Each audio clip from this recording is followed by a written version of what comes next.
Hello everyone, ખોજના YouTube ચैनलમાં આપ સૌનું સ્વાગત છે। ખોજની જે टैगलाइन છે, तू खुद की खोज में निकल, तू किस लिए हताश है, तू चल तेरे वजूद की समय को भी तलाश है। Energy talk with a guest season 2।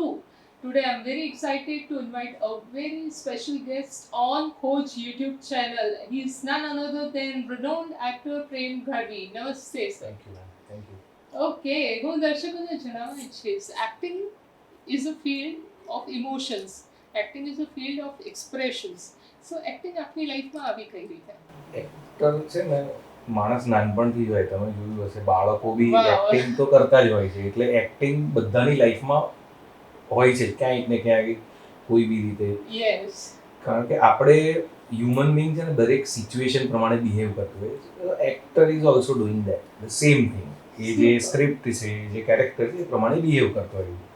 સો મારી લાઈફમાં એક્ટિંગ, હું એક્ટર છું એવું મને મારી લાઈફમાં, હું 11th હતો ને ત્યારે બિપિન બાપુદ્રા નામના અમારા અત્યારે દૂરદર્શનમાંથી તે રિટાયર્ડ થઈ ગયા છે, પણ એ વખતે એક નાટક કરાવવા આવેલા અને હું બહુ જ નાનો રોલ કરતો હતો એમાં. ત્યારે એમણે મને એવું કહ્યું કે તું છે ને એક્ટર છે. મને એવું લાગ્યું કે ખાલી ખાલી કહેતા હશે એમ, પણ પછી બીજા ત્રીજા દિવસે આવીને મને એમણે કીધું કે ભાઈ તું ખરેખર એક્ટર છે, તું 12th પાસ કરીને કોલેજમાં આવે ત્યારે મને મળે છે. ઓકે, થયું એવું કે હું પાસ થઈ ગયો, HKમાં એડમિશન લીધું, મેં મારું પહેલું નાટક કર્યું, તુત્તુ તું તુત્તુ તારા, ઓકે, સિરિયસ થિયેટર જેને કહેવાય. ગ્રેટ, અને એ નાટક એમણે જો INT કરીને સ્પર્ધા થઈ છે, ઇન્ડિયન નેશનલ થિયેટર અને ગુજરાત સમાચાર બે ભેગા મળીને કરતા હતા. અત્યારે ખાલી ગુજરાત સમાચાર કરે છે કદાચ. ઓકે, સો એમાં એમણે મને જોયો ને મને મળવા આવ્યા કે મેં તને કીધું તું 12th પાસ થાય પછી મને મળવા આવજે. યસ, ઓ ઓકે. અને પછી મેં મારી લાઈફનું પહેલું ફૂલ લેન્થ પ્લે કર્યું સ્વપ્ન કરીને, અને ઓકે, એ બિપિનભાઈએ ડિરેક્ટ કર્યું. Super super, so this is how acting came into your life, but હા, એક્ટિંગ તો 8મા ધોરણથી આવેલી લાઈફમાં, કારણ કે Okay. ભણવાનો કંટાળો હતો ઓકે, અને અમારા ત્યાં ગુરુકુળ મંદિર હતું, હમ, તો ત્યાં બાળકો માટેની શિબિર ચાલતી હતી, ત્યાં હું જોઈન થયો અને ત્યારથી પછી મને great, this is what the quality a actor should have। નાનપણથી આપણે બાળકો કંઈક વસ્તુ મેળવવા માટે જીદ કરતા હોઈએ, એ એક્ટિંગથી વિશેષ કંઈ નથી હોતું, અને દરેકમાં એક છુપાયેલી ક્વોલિટી હોય છે એક્ટિંગની। So from a stage artist to a renowned actor, આપની જે જર્ની રહી છે એમાં એક કે બે મોસ્ટ મેમોરેબલ એક્સપિરિયન્સ કંઈક હોય એવું કંઈક? બે મેમોરેબલ એક્સપિરિયન્સ એવા છે કે મારે આ ફિલ્ડ છોડવું પડ્યું હતું 2 વખત. ઓકે, કારણ કે થિયેટર આર્ટિસ્ટ તરીકે તમારી પાસે અહીંયા એવા ઓપ્શન નથી સર્વાઈવ કરવાના, બ્રેડ બટર માટેના. True true, so that's why 2 વખત મેં કોમ્પિટિટિવ એક્ઝામ્સની બી એટલી જ તૈયારીઓ કરી છે.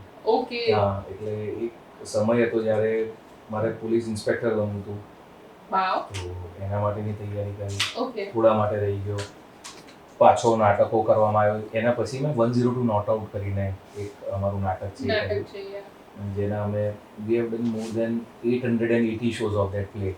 વાવ, અને પછી તે ફિલ્મ બની જેમાં અમિતાભ બચ્ચન અને ઋષિ કપૂર રોલ કરતા હતા. એ True. ઋષિ કપૂર વાળો જે રોલ છે નાટકમાં હું કરતો હતો, ગ્રેટ, તો એ નાટક આવ્યું લાઈફમાં.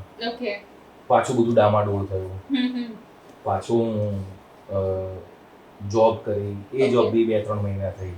હમ, એ જોબ છોડવાનું કારણ એવું હતું કે અમેરિકાના શોઝ આવ્યા હતા અમારા 102 નોટ આઉટમાં, Okay. અને મને એ ખબર નથી કે હું આના પછી શું કરીશ. ઓલરાઈટ, એ ખાલી મહિના પૂરતા જ શોઝ હતા, હમ, પણ મેં એ છોડી દીધી. તમે જ્યારે એક ફર્મ વસ્તુ ડિસાઈડ કરો ને, પેલું કહે ને કે તુમ કિસી ચીઝ को शिद्दत से चाहते हो तो कायनात वो तुम्हें, એવું જ થયું. હું અમેરિકા હતો અને મને એક કોલ આવ્યો હતો. મેં 2012માં એક ફિલ્મ કરી હતી, હેપી ફેમિલી પ્રાઇવેટ લિમિટેડ, જે મારી પહેલી ગુજરાતી ફિલ્મ હતી.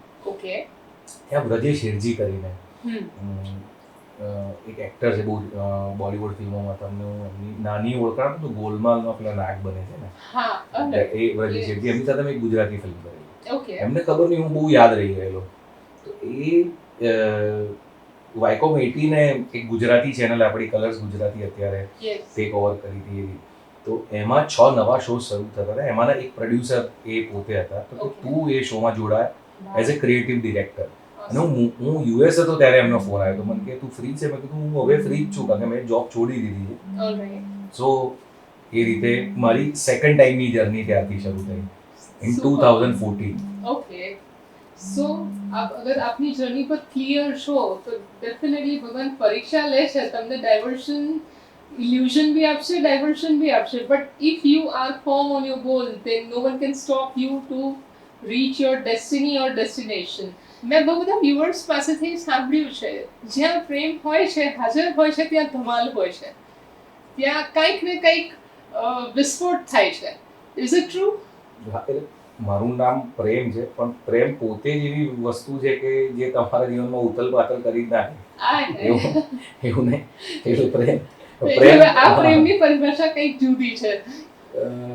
મજાક કરવો અને હસતા રહેવું, તમારી આજુબાજુનું વાતાવરણ સારું રાખવું, યસ એ બહુ મહત્વની વાત છે. ઓમ Okay. પ્રકાશ કરીને એક એક્ટર હતા, તમને ખબર હતી? યસ એ છે ને સેટ પર અત્તર લઈને આવે કાયમ. ઓકે એટલે બધાને એવું થાય કે અત્તર લઈને કેમ આવતા હશે, પણ એમાં શું છે કે લાઇટ્સમેન છે એ બધાને છે ને ઘણી વખત ડબલ શિફ્ટ હોય, 3 શિફ્ટમાં કામ કરતા હોય, એ લોકોને નાહવાનો ટાઈમ ના મળ્યો હોય, ઓકે બહુ બધી વસ્તુઓ થાય. એટલે એક એસીની અંદર તમે શૂટ કરતા એક સ્મેલ આવે જેમાં કદાચ તમને ના પણ ગમે, ટ્રુ સો એ આવીને પહેલા બધાને અત્તર લગાડે, ઓકે તો એક સુવાસ પ્રસરી જાય અને એ સુવાસના લીધે તમને એક પોઝિટિવિટી આવે ને તમે કામ કરવા માટે તમને મજા આવે. સો એ Right. પ્રકારની વાત છે કે હું બી એક સુવાસ લઈને જ જવા માંગુ છું. ઓકે અને હાસ્યની સુવાસ છે, હું ફિઝિકલ ફોર્મમાં અત્તર લઈને નથી જતો. That's it. Right right right. So તમારા આ હાસ્ય કે એના લીધે કોકને ક્યારેક કંઈક ખોટું લાગી ગયું? એ તો બધાને બહુ લાગે યાર. અચ્છા ઓકે, એવું કંઈક એ- એક્સપિરિયન્સ? મને કોઈ વાંધો, કોઈને આપણાથી ખરાબ લાગતું હોય ને તો Okay. મને એટલા માટે વાંધો નથી હોતો કે સાચું બોલવું એ મારો જન્મસિદ્ધ અધિકાર છે. પરફેક્ટ. અને કોઈને જો આપણાથી ખરાબ લાગતું હોય તો એવું માની લેવું કે એ માણસ આપણને સમજતો નથી, અને જે આપણને સમજતો ના હોય એ માણસની આપણને જીવનમાં જરૂર નથી. જરૂર નથી હોતી. Awesome message, a very wonderful message કે ખરેખર જો લોકો તમારી સાથે મર્જ નથી થઈ શકતા, તમારા નેચરને એક્સેપ્ટ નથી કરી શકતા, તો they don't deserve to be in your life. It's a very learning thing from the great actor. એક કે બે ફેમસ ડાયલોગ? એક મારો વિઠ્ઠલ તીડીનો હતો, ઓકે બહુ જ નાનો છે પણ બહુ જ પોપ્યુલર થયો ઓલરાઈટ કે હાલવાના એટલે ઇજ્જતથી હાલવાના, ઓકે. પગ લથડે, જબાન નહીં. આપની લાઈફમાં કોઈ એવા ઇન્સ્પિરેશનલ વ્યક્તિ અથવા મોટિવેશનલ ટર્નિંગ પોઈન્ટ, પરિસ્થિતિ, પર્સન, ગમે તે? તમારી લાઈફમાં ઇન્સ્પિરેશનલ વ્યક્તિ છે ને તમે પોતે જોવા જોઈએ. પરફેક્ટ. કોઈ બીજું તમને ઇન્સ્પાયર કરી જાય, right that I don't think so. કારણ કે તમને ઇન્સ્પાયર કરેલો માણસ કાલે શું કરશે કોને ખબર. એક્ઝેક્ટલી. સો હા, એ છે કે તમે કોઈની લાઈફમાંથી અમુક Point શીખી વસ્તુઓ લો. પોઈન્ટ શીખો અને let it go.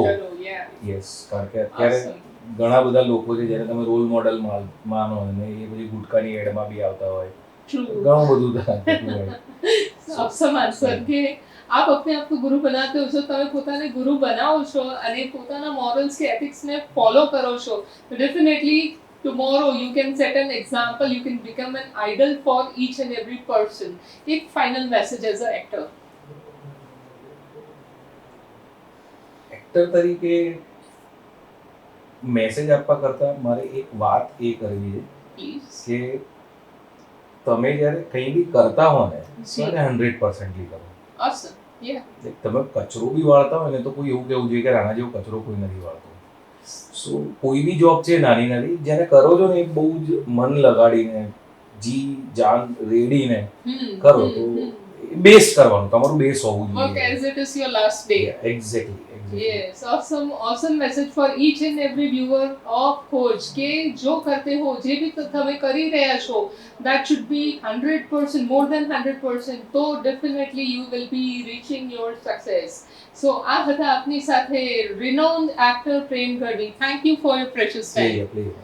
Okay, Khoj આવી જ પ્રતિભાઓને આપની સમક્ષ લાવતા રહેશે ને આપના જીવનને ઉજાગર કરવાનો પ્રયત્ન નિરંતર કરતા રહીશું. ખોજની જે ટેગલાઇન છે હું ફરીવાર કહીશ, તું ખુદ की खोज में निकल, तू किस लिए हताश है, तू चल तेरे वजूद की समय को भी तलाश है.